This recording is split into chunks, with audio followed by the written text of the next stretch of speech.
Call the member for Mildura. Thank you, Deputy Speaker. I rise to speak in support of the Budget Take Note motion. This year's budget was well received in our community. We were grateful to the Andrews government for listening to our needs, especially in relation to healthcare. I said in my inaugural speech that healthcare should be the first priority of government, and that when a person you love is in dire peril, all that matters is healthcare. In committing $2 million to a master plan for the future redevelopment of Mildura Base Public Hospital, the government made a strong statement that we matter, and that's important to us. Mildura and the Mallee are unique in the state, and I know everyone says that about their electorates and thinks that, and each is unique in its own way, but ours has some special features which shape our collective psyche and our view towards the government. When we lost our train and our hospital in the 1990s, it had a profound impact on our sense of belonging in the state. We felt cut off, that we weren't Victorians anymore. We weren't the only community whose train was taken away at that time, but we're the only Victorian community that never got it back. And we also weren't the only community that had its public hospital privatised, but La Trobe Hospital was brought back into public hands almost immediately, while we had to wait 20 years. We slipped into a pattern of grievance politics. Everything was framed in the negative. Our towns were dying, our water was disappearing. This is what we were saying to ourselves. Our services were being shut down, young people were leaving, our best and brightest weren't coming home. The call on government was to stem the bleed. But in truth, we weren't really bleeding. At a grassroots level, we were doing an extraordinary job. Despite relatively low levels of government investment, there were trendy wine bars in Birchip, there were hip bakeries in Witcherproof, a thriving outback pub in Nandaly, and politically engaged young people right across the southern Mallee who were coming home to reconnect with the things that really mattered: family, old friends, and the camaraderie of small town football, netball, tennis, bowls, and local volunteering. The frame of Mallee grievance politics came from a legitimate place, but it had created a blind spot. It was blinding us to our strengths and our power. We weren't stuck in a rut, we were doing well. We didn't need government investment to stem the bleed as such. We needed government investment to make a good thing better. We had our challenges, but those challenges were underlined by a strong foundation of promise and potential, and we controlled our destiny. The power to secure government investment wasn't a matter of good luck, but good management. The power was in our hands, but to realise that we had to break old habits of voting, old habits of playing it safe. And that's what my community did in November 2018. We took back our power. We broke the habit of adversarial grievance politics and opted for a new style that was collaborative and that was positive. For example, in 2019, we pitched Outback Vic, not because our tourism industry needed saving, but because its untapped potential was enormous. We pitched the Industrial Hemp Task Force, not because our horticulture industries weren't booming, but because our farmers were filled with ambition and tenacity and were up for exploring new frontiers. And this new way of doing business changed everything.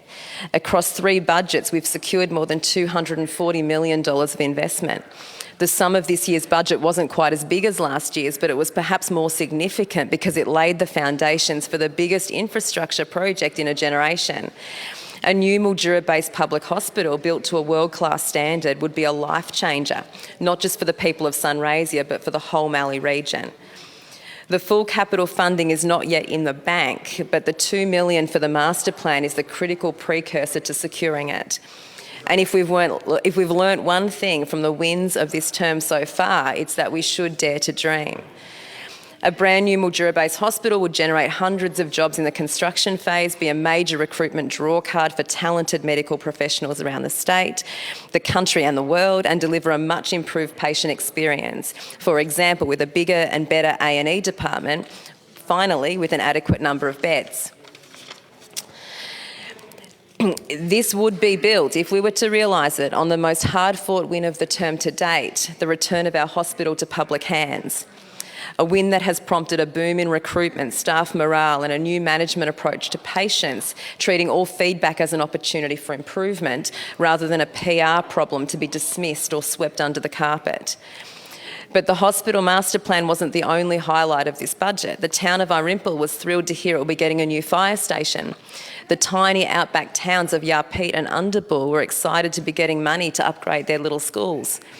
Our blockies were relieved to know that funding for fruit fly management will be forthcoming, and I particularly want to acknowledge my independent colleague Susanna Sheed for her particularly excellent work on this issue.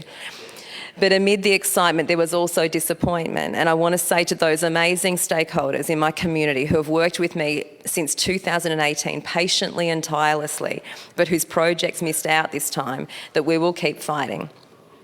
Advocacy can be a slow, hard process, but we know from the hospital win that persistence beats resistance, and that Rome wasn't built in a day.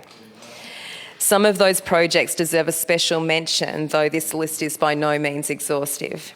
The Kitty Hawk project aims to promote a sense of community pride and shared history while also offering a world-class tourist attraction, commemorating Mildura's unique role in World War II through the establishment of a memorial hall at Mildura Airport.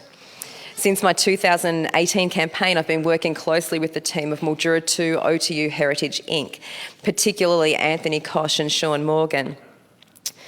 Other key support has been given by Mildura RSL and Mildura Airport. And for the rest of this term, I'll work as hard as I can to secure the state government investment that this project needs.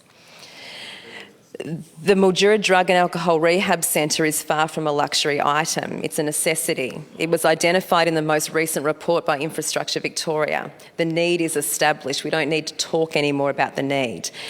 We have around the same number of drug and alcohol cases, addiction cases as Bendigo, but we have roughly half of their population. And unlike every other regional city in the state, we do not have a convenient, affordable public transport connection with Melbourne, a passenger train, which means that low-income families have virtually no chance of staying connected with loved ones who seek drug and alcohol treatment in the city. And this is a major barrier to people seeking treatment. Too often, this means the problem becomes entrenched and intergenerational, and this happens unnecessarily.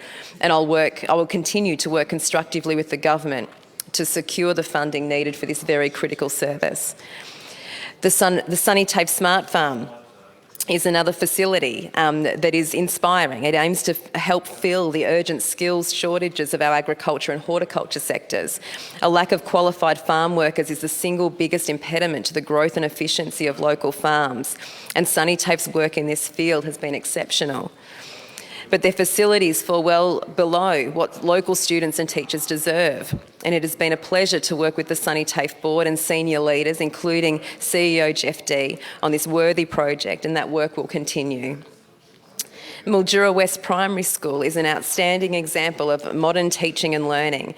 It offers students an aspirational learning experience with the International Baccalaureate program, and its commitment to diversity and inclusion is unparalleled. Unfortunately for the school community of Mildura West, its facilities were built for another time and desperately need to be rebuilt to better accommodate the current best practice methods of team teaching and learning. And I'll continue fighting alongside Mildura West Primary School, the students, the teachers and the parents for this vital funding. And finally, I want to mention rail. In rural and regional communities, rail infrastructure matters, and it matters a great deal. One deep and ongoing source of grievance in the Mallee is the loss of our passenger train, as I've mentioned and mention often. I made a commitment to my community more than a decade ago that I would never stop fighting for it, and I won't. It's not just a matter of enormous practical significance, but a matter of deep symbolism, symbolic of our place in the state and in the mind of our government. And more recently, we had the rescoping of the Murray Basin Rail project. And however you look at it, this decision broke the hearts of hundreds of hard-working Mallee families who had anticipated the full standardisation of the line from Mildura to Ballarat and the spur lines to Manangatang and Sea Lake. I'll be continuing to fight for the Murray Basin Rail project and the network and complementary projects such as Sunraysia Portlink to maximise transport efficiencies for our farming families. Because when we fight and when we collaborate and when we dream big, amazing things can happen. And that's been the lesson of this term so far. And it's my job to keep that going. Thank you.